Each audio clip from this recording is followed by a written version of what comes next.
যেহেতু আপনি বাংলাদেশ প্রেস ক্লাবের প্রতিষ্ঠাতা সভাপতি, আপনার সাথে এই পদ নিয়ে প্রায় অনেকের সাথে বিরোধ আছে, তো তাদেরকে কি আপনি সন্দেহ করছেন কিনা?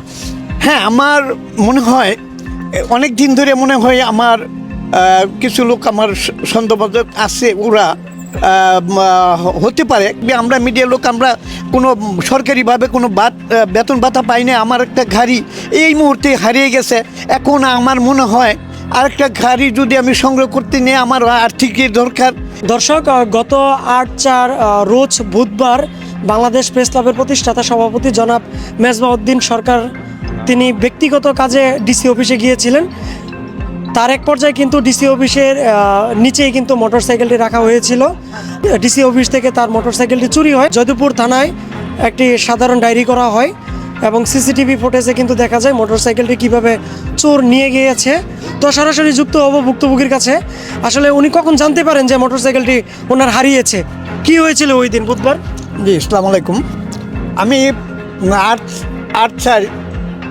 গত 8/4/2026 বুধবার আমি গাজীপুর জেলা বাংলাদেশ প্রেস ক্লাবের প্রতিষ্ঠাতা সভাপতি।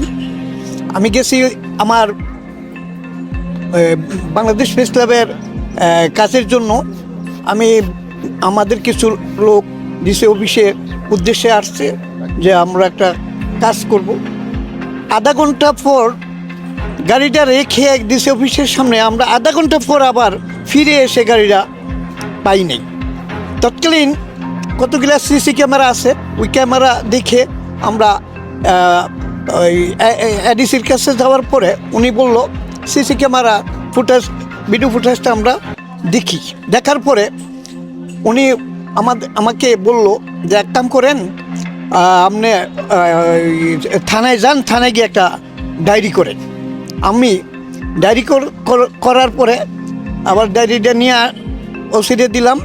আবার এডিসিডে জানাচ্ছি যে আমাদের এই যে ডায়েরি করে আসছি, আপনার ভিডিও ফুটেজটা একটু দেখান। উনি আমাদেরকে আধা ঘন্টা বা 1 ঘন্টা লাগছে ওই সিসি ক্যামেরা দেওয়ার পরে লোকটা চিহ্নিত করতে পারছে যে এই লোকটা।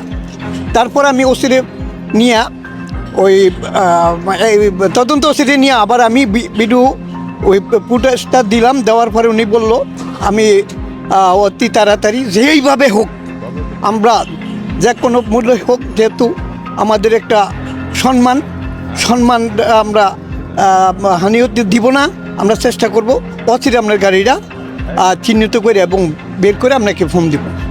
এই হলো আমার কথা। যেহেতু আপনি বাংলাদেশ প্রেস ক্লাবের প্রতিষ্ঠাতা সভাপতি, আপনার সাথে এই পদ নিয়ে প্রায় অনেকের সাথে বিরোধ আছে, তো তাদেরকে কি আপনি সন্দেহ করছেন কিনা? হ্যাঁ, আমার মনে হয় অনেক দিন ধরে মনে হয় আমার কিছু লোক আমার সন্দেহভাজন আছে, ওরা হতে পারে।